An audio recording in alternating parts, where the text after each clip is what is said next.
Welcome. Welcome to Business Bites, a video series where I summarize what I've learned the last 25 years as a working artist into video shorts that are designed to help you, the working artist, make the best decisions for your own creative business. Who am I? I'm Kim Santini. I'm a painter. I've made my living as a working artist since 2001. I ran my studio from home while raising 3 kids, and I built my business around selling original art using a hybrid direct marketing and gallery representation model. I leveraged my daily painting practice into building a robust community of fans, collectors, and students. When starting out, I leaned on those with more expertise than myself and have always embraced a pay-it-forward mindset. So here I am sharing some of my approaches as a means to help you build your own art business. Keep in mind that everyone's work is unique, and as such, so is their market. What worked for me may not be the right approach for you. Take all that I share with a grain of salt. Feel free to research and adapt my approaches to better suit the vision that you have for your work. And remember that I'm not a tax professional, an accountant, or a legal expert. It's your responsibility to know the business requirements in your state, province, or country. Today I want to talk to you about scammers. This is something that Facebook user Coneflower Cottage asked particularly about a little bit ago. And in today's world, unfortunately, there is no shortage of them. I'm going to share the more common scams I'm aware of, talk about some of the signs that a third party might be trying to scam you, and give you some practical advice on how to protect yourself from being taken advantage of. Now, art scams come in a number of sizes, shapes, and formats, but ultimately, the scammer's goal is to get your money. They have zero interest in your artwork. And after you've fielded a few scam inquiries, you're going to begin to recognize their approach. They are highly complimentary, uncomfortably formal. Often there's grammatical errors or improper word usage. They may wish to purchase multiple paintings in one transaction, but do not name any in particular or talk about your subject matter, media, style, etc. Here's some common verbiage. Hello, I'm reaching out to convey my appreciation for the exceptional quality of the photographs featured on your Facebook page. I understand that this inquiry may be unexpected, but I am keen on exploring the possibility of acquiring these images as tokenized assets for an upcoming exhibition. I would greatly appreciate the opportunity to discuss this matter in more detail at your earliest convenience. Another one. I recently came across your artwork and was really impressed by the creativity and craftsmanship of your pieces. I wanted to reach out and see if you might be interested in discussing the possibility of some of your works acquired and represented as tokenized real-world asset RWA tokens. The idea would be to include them in my digital collection and potentially feature them in a marketplace showcase or trending event. I'm literally reading you inquiries that I've gotten in the last day. I came across your art page on Facebook and spent some time looking through your work. It's genuine impressive. Your style and attention to detail really stand out. I didn't want to just send a random request, so I thought I'd introduce myself properly. I work with creatives and am always excited to connect with artists whose work I admire. If you're ever open to chatting about potential collaboration ideas, I'd love to explore that with you. Absolutely no pressure at all. Either way, keep doing what you're doing. Your work is inspiring, and I'm happy to stay connected. I hope this email finds you well. I am Arthur, and I'm from Facebook. I'm reaching out to express my admiration for your exceptional talent and unique artistic style and vision. Vision is capitalized. Your work really truly stands out, and I am impressed by the creativity, detail, and skill that goes into each piece. I am interested in acquiring some of your artworks and would like to inquire about their availability for purchase. So, with the addition of AI, scammers' communication can feel a bit savvy and their jingle and approach will shift over time. But I think you get a sense from those 4 that I just read what the general tone is. They're basically the same common thread. Overly complimentary of your work without being specific in naming titles or subject matter, or even in the case of the the individual who wished to collaborate, even talking about what that project might look like or what they as another creative bring to the table. Sometimes they are buying it as a gift and often are in a rush to receive said gift. Sometimes they promise other collectors or future sales or some sort of incredible exposure. They might be offering an in-person exhibition opportunity that sounds too good to be true, and trust me, it always is. Or they're soliciting artwork for an auction, online, digital show, or sales event. It helps to recognize a scammer by knowing the communication status or protocol for actual collectors, curators, and gallery owners, individuals who are legitimately approaching you with real, genuine opportunities. First of all, collectors. They're going to talk about the piece they want to buy by title. They will have a backstory as to why they love the piece. They can also talk about how your work aligns with other things they love. Collectors will not be in a ridiculous hurry to purchase and receive your work. They will be grateful for the opportunity to acquire something. They will offer personal information and have a relaxed conversation with you through whatever channel you deem appropriate. They also will defer to you for payment and shipping processes. So one of the things you want to start out with before you even begin to field inquiries is to set up a transactional process that you're going to use for every single sale. This means aligning with a credit card processing system and having e-commerce set up on your website. I happen to use PayPal, but there's also Stripe. You want to go with a common online credit card processing system because that means it's a trusted third-party system that your customer is going to be comfortable giving their credit card information to. You want to have e-commerce on your website or some other secure selling channel or platform that provides an e-commerce option. What do I mean by e-commerce? I mean the opportunity to shop through your available inventory, add it to a shopping cart, have the system calculate the total, add on any appropriate sales tax, additional shipping charges, and invoice and collect money from the customer on your behalf. This means you need to do this. This is really important. This means that the buyers will never have your banking information. That ensures that your banking information, your financial information, is always secure. This also means the buyers are purchasing through a secure channel, so it's going to shield and protect their own data. Online charge purchases through PayPal never reveal the buyer's credit card number or information to the seller. Additionally, they never reveal the seller's financial information to the buyer. So, and another thing to keep in mind when you partner with a service like PayPal or Stripe is that these services offer transactional or additional securities to the sellers like a money-back guarantee. So this further ensures a satisfactory transaction and a happy customer at the end. In my 25 years of business, I have used PayPal exclusively without any problems at all. I've rarely to hear of any other vendors or sellers themselves who have had issues with PayPal.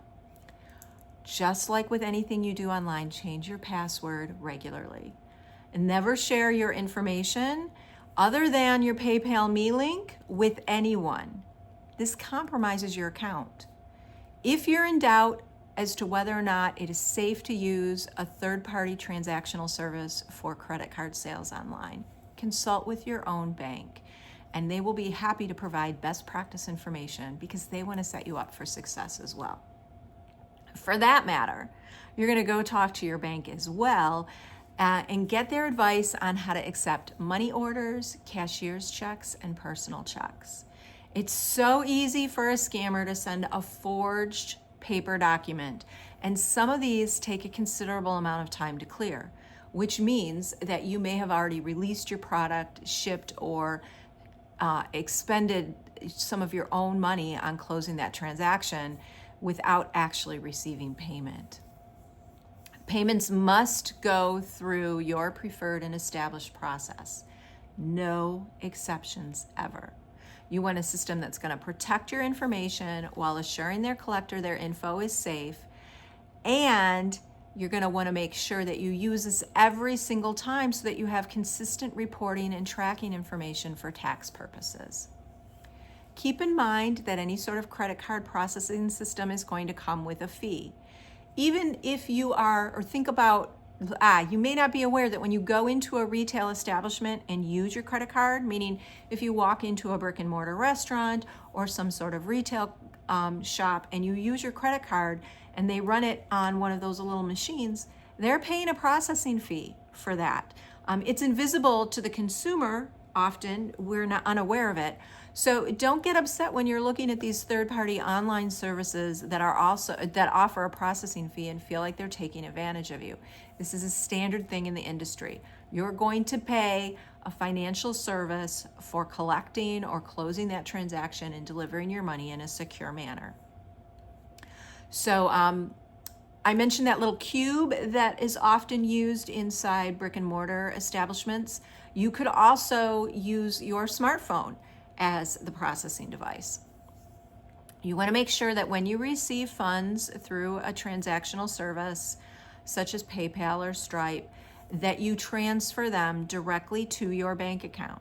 And this can take 3 to 5 days, depending on the service. And you do not want to release product or ship product until that money, those funds, are actually deposited in your literal bank account and not your receivables account affiliated with that service. If the buyer sends you a receipt and says that they have paid for a product or made a purchase on your website, you're not seeing that transaction through your service provider. It is a scam. That is a bogus receipt. There is never an instance where a customer is going to receive a receipt before the money or the transaction hits your transactional service provider. So be aware of that. It's also a common scam for the buyer to show you a receipt or an intended purchase with the error message that you have to upgrade your account in order to receive the funds. This is a complete and total lie. Do not fall for that. Never accept payment for more than the purchase amount and then return the difference to the buyer. This is a very common scam.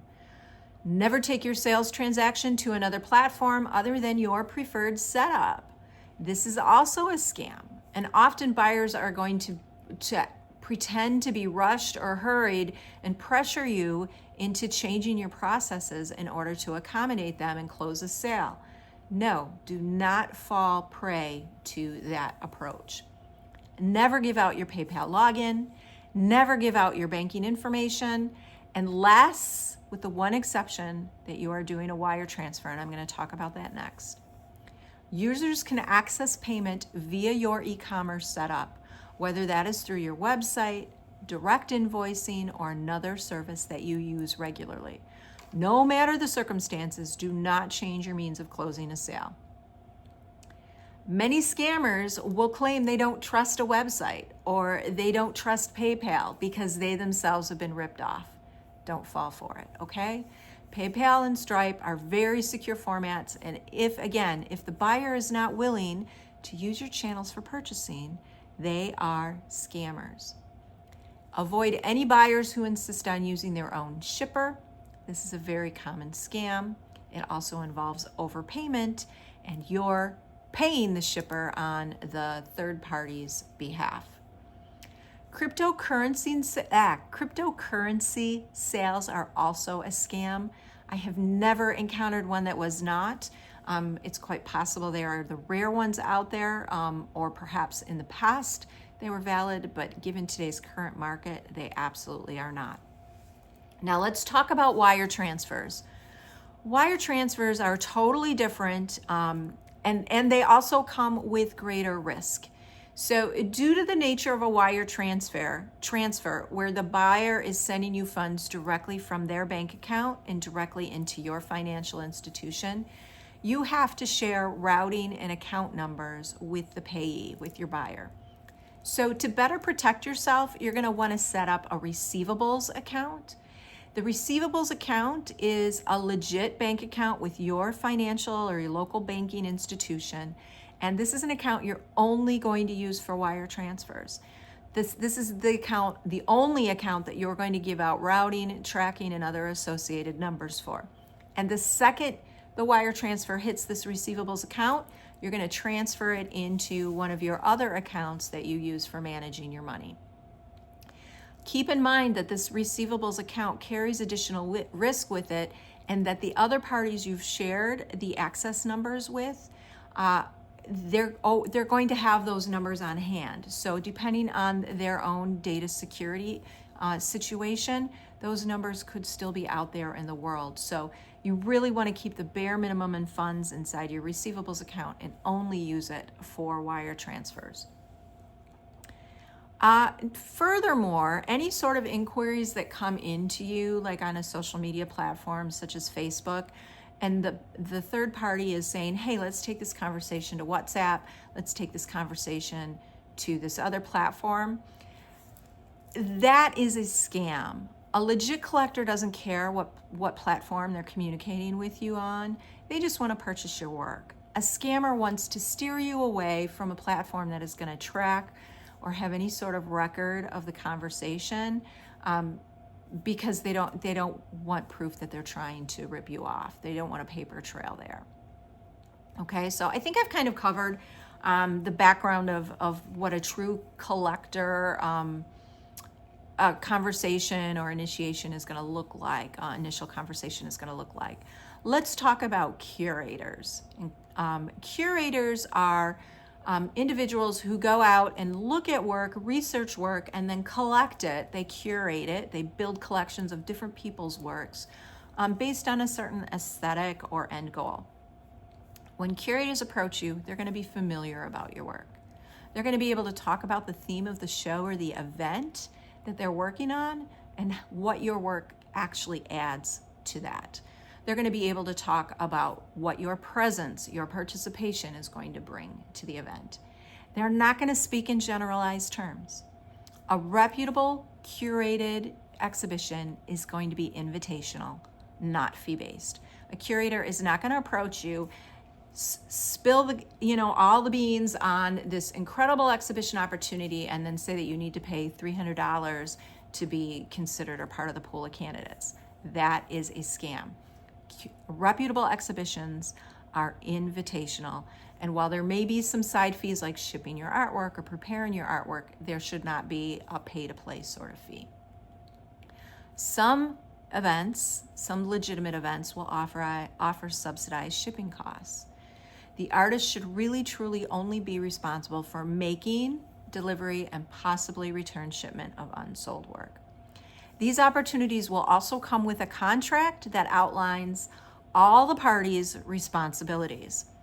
Be wary of any events that ask for a fee for consideration or have a tiered fee structure, such as $20 to be reviewed and then another $100 to advance forward. It has been my experience that curators building online exhibitions or collections can be suspect, highly suspect. So do your research. If it sounds too good to be true, it is. You also want to think about what the audience is for these kinds of events and compare that to your customer demographic. Are you really going to reach the people who are interested in your work? If your art is part of a slideshow in a train station in Granada, is that where your audience is?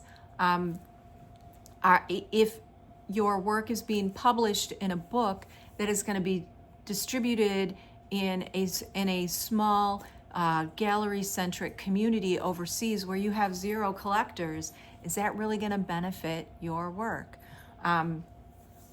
Really think about the opportunity and what it brings as you research whether or not it's legit or worth the investment. Anyone offering to purchase the rights to reproduce your imagery via a mural or another product, they are scammers. There are legitimate licensing agencies for the wholesale market that will reach out and initiate contact via email. Do your research. When a licensing company contacts you, that's fantastic and exciting, but determine if the company is a right fit for your art and aesthetic. Find out what kind of products they bring to market Find out who their customers or their buyers are. Take a look at the other artists that they represent to make sure that your art is in some quality company. And also find out if they create regular direct prints of your work, or does the packaging include any mention of your name, or are the final products altered or embellished in any way with the addition of more paint or textural tactile elements. You never want to send any imagery, whether it's digital or literal imagery, anywhere without a contract in place. Never. I have yet to hear of any collaboration proposals that are actually legitimate. Collaboration is a new word that scammers have been using to get around the hot word of an NFT. NFT scammers are really well known, and many people or many platforms even will directly filter out or hide any messages that have the NFT keyword inside of them, knowing that those are scammers.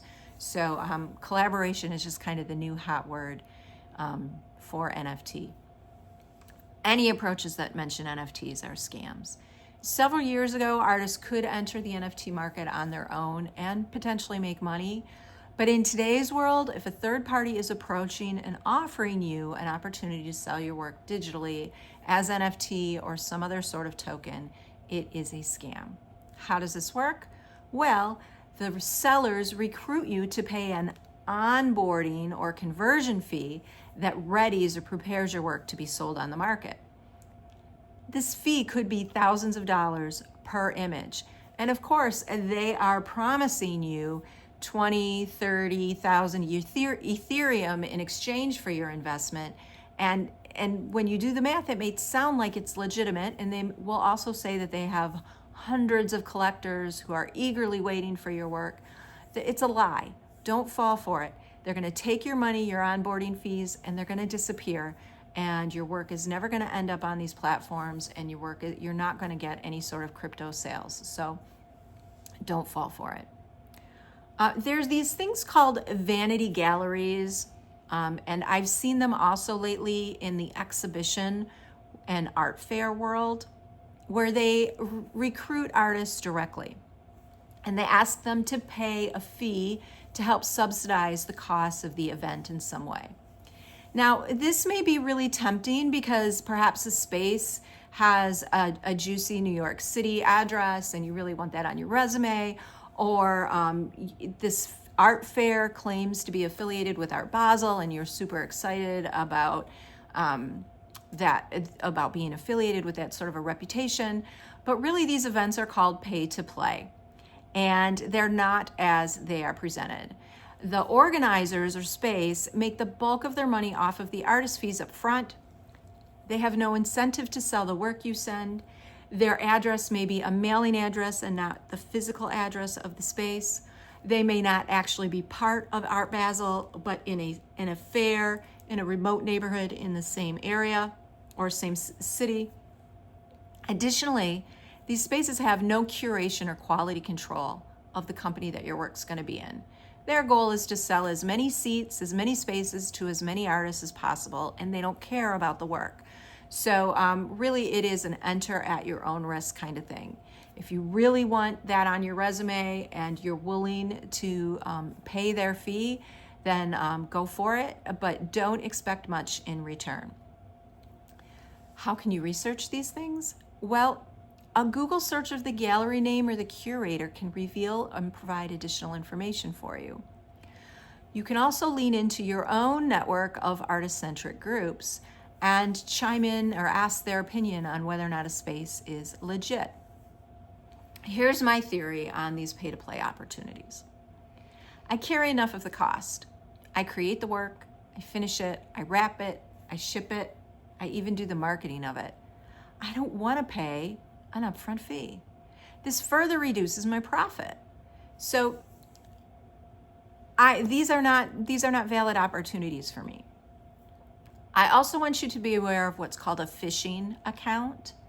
A phishing account, and that's spelled with a PH, phishing, These are scammers that are sliding in using another business's name or a colleague name or a well-known personality in the art world to provide legitimacy to their proposal.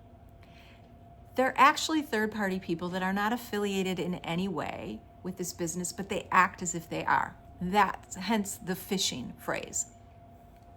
So more recently, these scammers have shifted from simply using a better known business's name like Sotheby's or a high-end gallery to begin posing as well-known artists. They claim they're putting together an exclusive exhibition and they've hand-selected you to participate.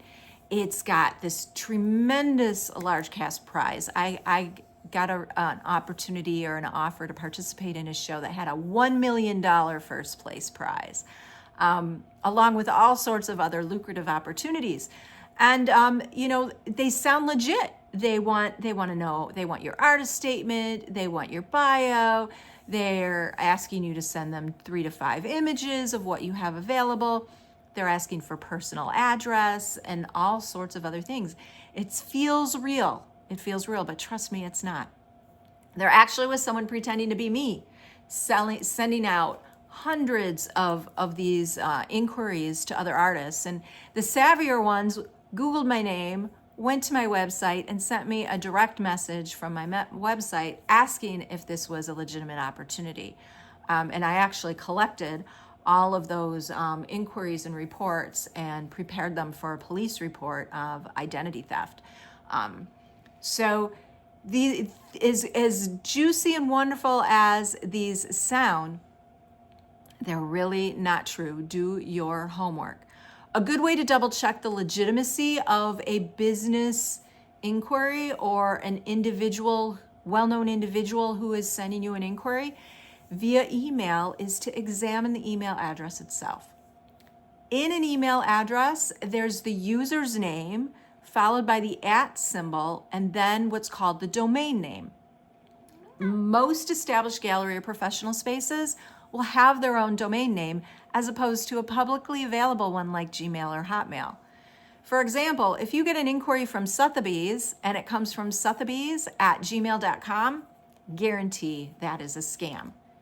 So really take a peek at it, and also make certain, a scammer who's really sending out a large volume of emails will go through the extra work to create a bogus website that looks as though it is the legit one, but it's commonly going to have a spelling error in it. This is one of the reasons why you don't want to click on links in these offers. You want to go separate from your email. You want to open a browser screen, and you want to go directly to the source or the business that this inquiry supposedly came from. And that's going to also help you identify or eliminate opportunities where the scammer has been savvy enough to build a bogus website that appears to be legitimate and embedded a link inside their offer for you. So many companies will also have their employee list or email contact info listed on their website. Sotheby's is one, and I fished out or sussed out a scam using that process. So if the inquiry, again, if it feels too good to be true, it most likely is. Don't fall for it. I hate hearing stories of artists. We work too hard. We work too hard to be taking advantage of this. Another thought, high-end blue chip art fairs. They will not solicit for artist participations. High-end blue chip galleries and art fairs do not invite new or unproven artists to join them in their booth or in an affiliate booth at such an event. They're going to work with the stable of artists that they already have under contract, okay? Let's talk about offers for gallery representation. These are usually legitimate unless they ask for money or your personal payment info up front. Remember, a gallery's job is to sell your work and build a community of collectors. They want a long-term relationship with you. You should not have to pay for this. Here's what I do when I'm approached by a gallery for representation. I do a separate Google search for their website. Again, I'm not clicking on any links inside any emails or messages that I get. and I begin my research there. I check with the Better Business Bureau or the equivalent in that gallery's area. I look at their Google ratings. I search their name and check for news events or any other information I can gather online. I also double check that the domain name from the inquiring email address matches the domain name on their website. I also like to reach out to a handful of the artists that they represent, that they're currently working with, and ask for their experience in working as a represented artist with this gallery. This is different feedback than what you're going to find online, like through Google ratings, because Google ratings are the buying customer. I want to find out what it's like to be an artist working with this gallery.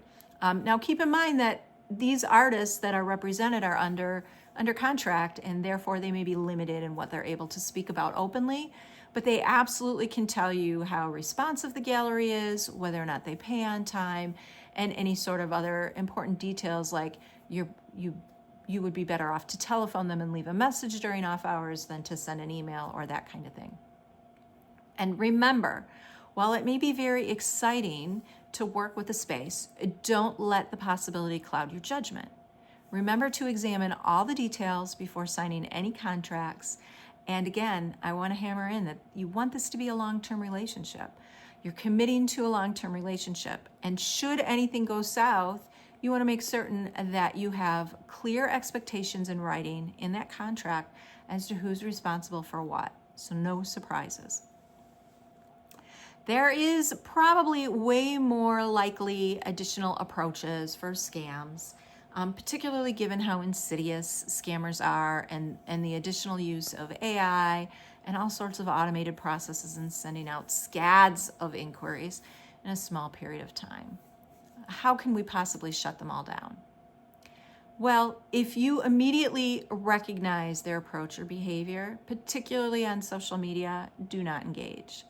Block, report their account if you can, block their account, hide their comments, do not engage with them.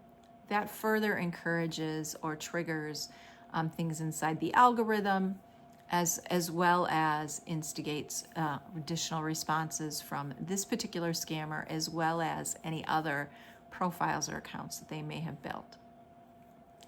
If they do approach you on a platform such as Facebook, report the message as scam, report the profile as such, and again, block them and make certain that you check the box to block all future accounts that they might make as well. This will effectively cut them out of your community, and it'll give you the opportunity to invest your energy and engagement with people and connections that actually matter. If a scammer does approach you on another platform, do a quick Google search as to how to report suspicious activity and follow those outlined steps. Some public or free email platforms have a means of reporting scammer accounts as well. A Google search, again, will help you out. For instance, I get scam emails all the time from from PayPal that, from a scammer pretending that I've paid for a service, and this is my receipt for said service, and then there's a link that says, if you didn't pay for this, or if you think this is suspicious activity, please click this link and report it. But it appears as though it is a legitimate PayPal-generated invoice. First of all, PayPal's going to send a generated invoice on any payment I make to me, not to this third party. So I know right away that is a scam, but I'm going to take that message that I received from them, and I'm going to forward it, because PayPal has this setup, this procedure outline. I'm going to forward it to phishing@paypal.com. And the phishing is P as in Paul, H as in Harvey, ishing, like phishing, at paypal.com. And PayPal will then go and block, report, take down that appropriate email address. I don't have to do anything. So, you can report, if you wish to report any email scams that you receive. There are protocols and procedures for doing that as well, if you have the time. Otherwise, just delete them and go on with your day. So I think I've tried my best to cover the vast majority of the scams that I'm aware of. And keep in mind that the language, the approaches, everything is going to shift and change as technology evolves. But ultimately, you can be intelligent, take your time, investigate, respond, do a little bit of research before committing to anything or sharing any information that might compromise your financial security as well as your creative output. If you do have additional questions about scammers, please pop them into the comments here. If you have additional business questions about being a working creative, send them my way and perhaps you'll see them in a future video.